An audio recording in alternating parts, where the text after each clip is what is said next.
kok kita udah lama banget nggak ini loh menyapa Pak Ahok loh. Oh, kabarnya gimana tuh ya Pak Ahok ya? Ya dia inilah. Lo kemarin Happy denger, life, iya, happy life lah. Denger ini nggak? Denger apa videonya Buniani? Yang mana? Buniani ngomong. Oh, Buniani, Partai Umat, Waketum. Partai Umat. Kan dia ngomong bahwa video itu diedit bukan sama dia. Kasus tentang Ahok dulu, buktinya adalah video yang diedit, dan Buniani yang masuk penjara. Lalu dia baru ngomong. Ngomong sekarang bahwa video itu yang edit dulu tuh timnya Pak Prabowo. Oh. Kacau ya? Jadi gimana dong status hukumnya? Itu gimana dong? Nih, nggak jelas ya. Perumpamannya gimana? Kan video itu kan jadi barang bukti. Potongan omongannya Pak Ahok itu dipotong gitu kan, diedit. Kemudian viral, itu yang bikin masyarakat jadi kemudian salah persepsi. Itu berarti dia bisa saksi palsu nggak? Gue nggak tahu. Kenapa waktu itu nggak ngomong gitu loh? Tapi kan Buniani sudah disalahkan juga, ditersangkakan karena ngedit video. Iya, karena kan ada undang-undangnya itu kan merubah. Karena mengedit itu dia kemudian terjadilah keonaran, dia dihukum karena itu. Iya. Tapi ternyata dia maksudnya itu mungkin Buniani bilang bahwa gue nggak salah gitu. Tapi imbasnya kan Ahok juga nggak salah. Iya, artinya kalau Buniani kan dianggap bukan orang yang punya kepentingan politik. Waktu itu. Siapa sih? Iya. Kalau timnya Pak itu, gue ngeri juga ngomong. Kalau timnya Pak itu tuh apa? Lo jangan ngomong. Pak yang gede. Gak gede-gede juga. Tapi itunya pernah gede loh. Kemauannya tuh pernah gede. Kalau timnya Pak Prabowo, yang kata Buniani nih kan. Buniani yang ngomong nih. Iya, yang ngedit. Itu kan dia punya kepentingan politik. Karena saat itu lagi pilkada. Oh iya. Gerindra punya calon namanya Sandiaga Uno. Oh gitu loh. Sandi ini wakilnya siapa waktu itu? Dia kok maju tuh wakilnya siapa? Anies lah. Oh Anies. Oh, karena ada kepentingan itu. Ini kalau kita sambungin ya, atas omongannya Buniani tadi, berarti memang ada kepentingan untuk politik. Berarti memang secara konstruksi hukumnya nggak bisa dong nyalakan Ahok karena ini dipelintir demi kepentingan politik. Dan tuh video sudah lama seperti kan bukan baru kejadian pas itu ya. Nah gitu. Nah, ini menurut gua apakah mungkin kemudian Pak Ahok itu direhabilitasi namanya karena kasus sebetulnya sih kan dia udah jalanin kan ya. Udah jalanin 2 tahun. Harusnya bisa direhabilitasi berdasarkan pengakuan Buniani ini. Fakta baru. Novum. Tapi kan problemnya sudah PK keputusannya. Ya, tapi kan itu ini diskresi hukum ya. Iya, ada diskresi mungkin kita nggak tahu. Tapi ini kemudian jadi pikiran kita. Tapi bisa saja situasi politik waktu itu sedemikian kumuhnya. Tapi kan alam bicara lain. Nah, itu dia. Orang menyangka ada karma Ahok. Itu ya, walaupun kan? Tapi di saudara kita di Hindu memang mempercayai soal karma pala itu. Ada karma, iya. Tapi kalau kita bicara soal realistis, kita bicara soal kenyataan, emang terjadi sih. Coba lo sebutin deh. Siapa? Susah gue. Yang bisa kita sebutin yang tersisa. Yang belum.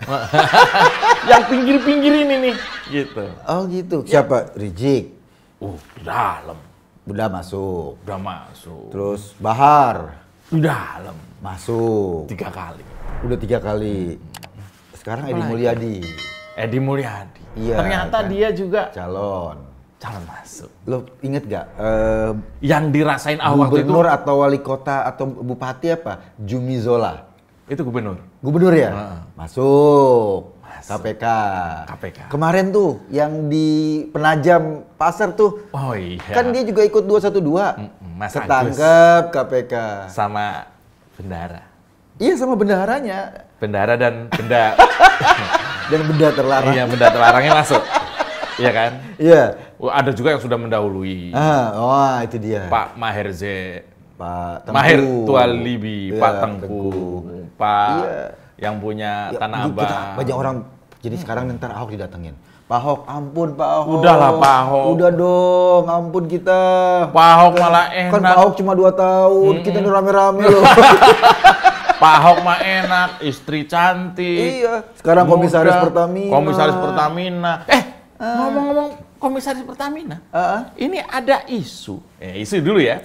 Ada berita Pak Ahok ini kandidat terkuat memegang atau direktur ketua otorita IKN. Oh, ibu kota baru. Bayangin, ibu kota baru. Oh. Di ibu kota baru tuh nggak ada lubang resapan. Nanti. Oh, nah itu dia. Dia tuh katakanlah di Jakarta diperlakukan kayak gitu. Iya. Ibu kota lagi dapatnya. Ibu kota dapatnya. Itu yang gue bilang, alam itu nggak bisa. Nggak bisa dipaksa untuk menjahati orang. Lu mau pakai ayat, mau pakai mayat, mau memanipulasi agama kayak apapun. Mau ngedit video. Iya, nggak bisa ngelawan alam. Alam nggak bisa diedit. Nggak bisa. Lu mau ngedit alam. Iya. Yang bisa ngedit Pak Alam itu cuman itu. Adam Mbah Dukun. Iya kan? Alam itu bisa lo edit. Iya. Adiknya Fetty Vera itu. Tapi kalau Alam berkata lain soal Pak Ahok ini, sekarang lihat. Moncer. Di Pertamina juga berprestasi. Ya kan? Sekarang dia lagi didorong sama PDI ya loh. PDI katanya dorong Pak Ahok untuk jadi karena kader. Oh iya, dia kader PDI sekarang untuk jadi kepala otorita ibu kota baru. Mau menurut gua sih oke lah ya. Oke lah. Apalagi kita udah dengar nih pengakuan Buniani. Bahwa dulu dia memang menjadi korban konspirasi politik kan. Berarti kan sebenarnya Ahok ini ya bersih-bersih saja karena korban tadi kan. Ibaratnya dia bersih tapi ditemblok-temblokin biar hitam kelihatannya. Ditemlokin kotoran. Sekarang gitu nyangkut tuh kenapa si Edi Mulyadi itu kesel dengan adanya IKN. Edi Mulyadi and Friend ya. Itu kan berarti kan ya Edi Mulyadi sebel. PKS sebel. Banget. Pokoknya yang dulu kelompok-kelompok yang di 212 tuh kayaknya nggak suka sama ibu kota baru. Enggak, karena mereka mungkin sudah dengar kabar Ahok bisa jadi kepala otoritanya atau katakan gubernurnya. Pokoknya kalau Ahok namanya nongol, mereka tuh bersatu.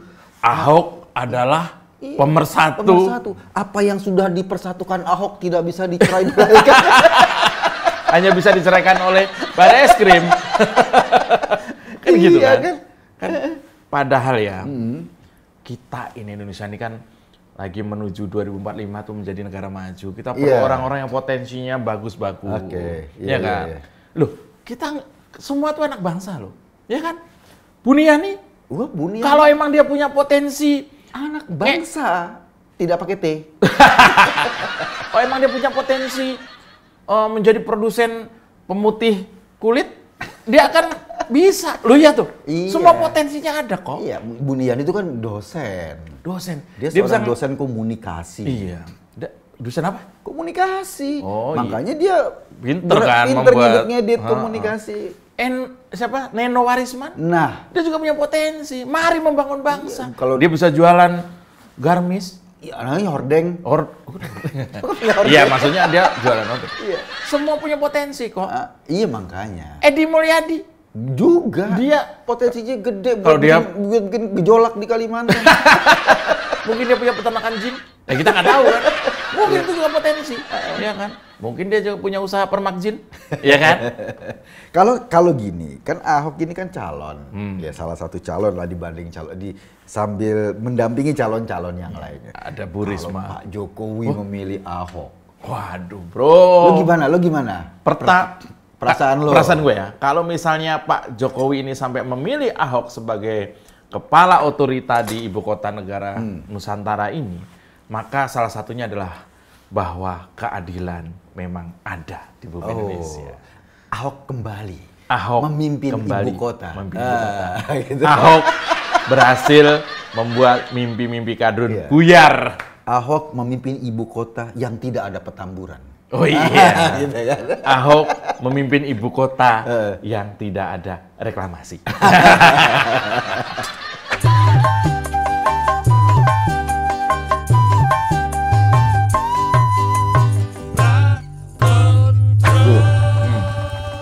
Kalau karma sama orang tua kan ngeri ya. Kalau lo dosa sama orang tua. Karma, lo mau karma kan? Sebentar. Apa? Kalau ini ibu kota negara baru, ini Ahok. Pas! Terus? Saling melengkapi. Oh, pertama emang ibu kota baru ini kan perlu orang yang bersih. Integritasnya jelas. Sama juga orang yang pedes. Ahok kan kalau ngomong pedes. Pedes, nggak apa-apa. Kayak gini. Pedes nggak apa-apa, asal bener. Nah iya. Kalau Edi Mulyadi kan udah pedes, salah. Dia pedas apaan nyela gitu? Oh iya, ini kan pedas buat keluarganya sekarang. Wah, dia udah di dalam kan, berarti pedas. Bener pedas bro. Masuk begini kok. Lu nggak kuat pedas kan? Berarti lu nggak cocok jadi kadrun. Makanya. Karena kan kalau kita ngomong gue lembut kan. Nah, tapi didengar kadrun pedes lu tuh. Masa sih? Gue kalau ngomong lembut loh. Lu ngomong lembut, disaring aja lolos.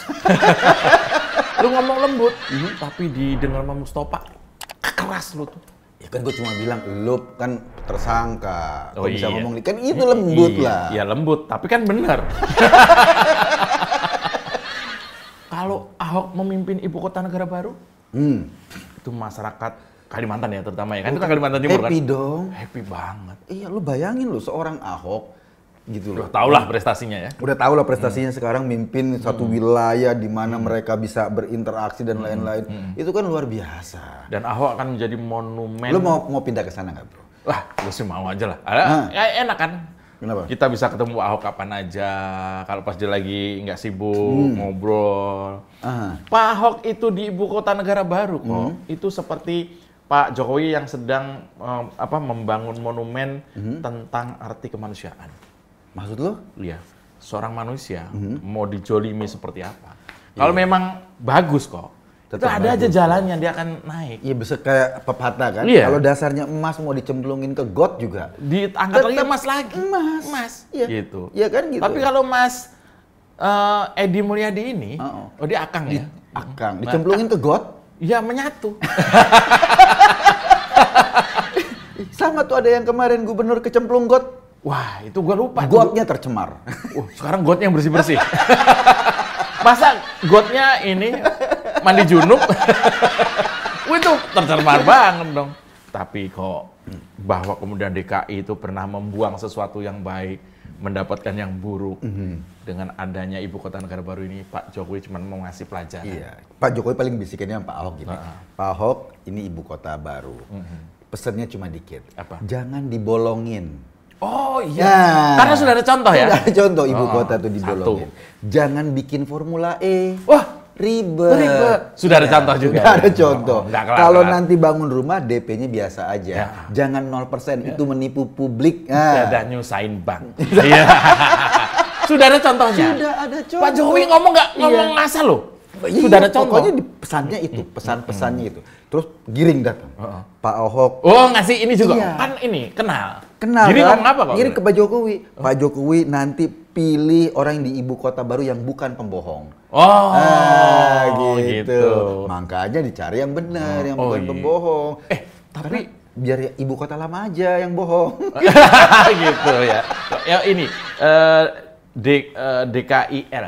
Apa tuh? Dekil, daerah khusus ibu kota lama. Makanya dulu kan Anies kan disebutnya gubernur DKI dulu. Karena sudah ada yang baru, sekarang Anies adalah gubernur DKIL. Gubernur Dekil. Ya kan Dekil, DKIL kan dibaca. Oh iya. Daerah khusus ibu kota lama. Kayak band Unyil. Ya band Dekil ya. Gua banget tuh. Ini Pak Jokowi misalnya menasihati Ahok begitu. Iya. Ada Giring menasihati Ahok. Anies juga akan ngasih ngasih input ke Pak Jokowi. Gimana input? Pak, nanti kalau ada gubernur di ibu kota baru? Enggak. Bukan. Dia nggak ngomong ibu kota baru, sakit. Oh. Kalau ada PJS ya, pejabat sementara gubernur menggantikan saya. Tolong beritahu Pak. Kenapa? Tutupin lubangnya Pak. Terlalu banyak ya. Iya. Itu menyakitkan Pak. Tiap satu lubang itu ibaratnya saya kejerawatan satu. Padahal itu ada 8.000 Pak. Makanya kan itu kan bertanda ya. Menteng bro. Kenapa menteng? Ya nggak pernah banjir. Sekarang kasih sumur resapan bro. Terus? Ya orang Menteng bingung. Ini buat apa? Ya barangkali buat ternak lele atau apa. Tapi Menteng, ya kan harga tanah turun gara-gara ada sumur resapan. Pras, ketua DPRD protes. Kenapa? Menteng kasih sumur resapan. Ya kan dia kan sumur resapan itu kan fungsinya bukan buat menghandle banjir. Oh bukan ya? Bukan buat apa sih? Proyek. Oh iya, namanya proyek kan. Lagi iseng kan, Pak kita nih kontraktor. Kasih kerjaan Pak. Apa ya? Lo bolongin apa kek? Gitu. Kan nggak mau bolongin langit, wah susah. Susah, bolongin sumur. Makanya yang paling gampang bawah. Iya. Bawah dibolongin kan tergantung nilainya, mau dalamnya berapa. Kan itu satu sumur 40 juta loh. Apa 80 gue lupa. 80. 80 juta makanya.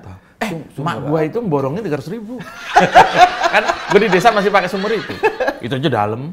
Ya iya itu dia. Itu cuma dalamnya cuma berapa? 1 meter. Itu sampai gue sempat bingung waktu ada pertanyaan. Tukang apa yang kalau dipanggil nengok ke atas? Tukang apa? Ya tukang gali sumur. Iya kan? Mas, ya. Dipanggil. Orang dulu. Gue dulu baru inget tuh, humor lama. Pak Ahok pegang ibu kota negara baru. Wah, pindah ke sono. Kita ikut. Ikut lah. Di sini nanti Pak Anies siapa yang nemenin? Oh iya ya, nggak ada yang nyala-nyala. Nggak ada loh, iya. Lo kan masa tuanya lo tiap hari jalan-jalan lihat lobang, bikin konten celah. Anies. Iya. Lihat JIS, apa yang masih berantakan, bikin konten celah. Pak Anies adalah sumber inspirasi kita. Iya kan? Iya. Kalau tanpa Pak Anies, itu calon-calon presiden tuh nggak ada yang bayangin ya. Kan kalau Pak Anies mimpin ibu kota udah jadi. Udah jadi dong. Dia tinggal ngerusak kan. Kan memang itu kan. Iya. Tapi kalau dia disuruh mimpin otorita ibu kota baru yang belum jadi, gimana jadinya? Oh iya betul ya, malah bingung kan. Ini ibarat puzzle. Anies itu ibarat sudah dikasih puzzle yang sudah tertata, tinggal satu poin saja diletakkan, ting, selesai. Pling gitu kan, udah jadi ya. Okay. Sementara Ahok kalau dikasih ibu kota negara adalah dikasih puzzle baru. Yang masih acak-acakan gitu, harus disusun dari awal pelan-pelan. Siapa yang punya jago? Siapa yang punya kemampuan lebih jago? Ya, Anies udah tinggal satu. Dia kan nggak, gua harus itu mikir gagasan.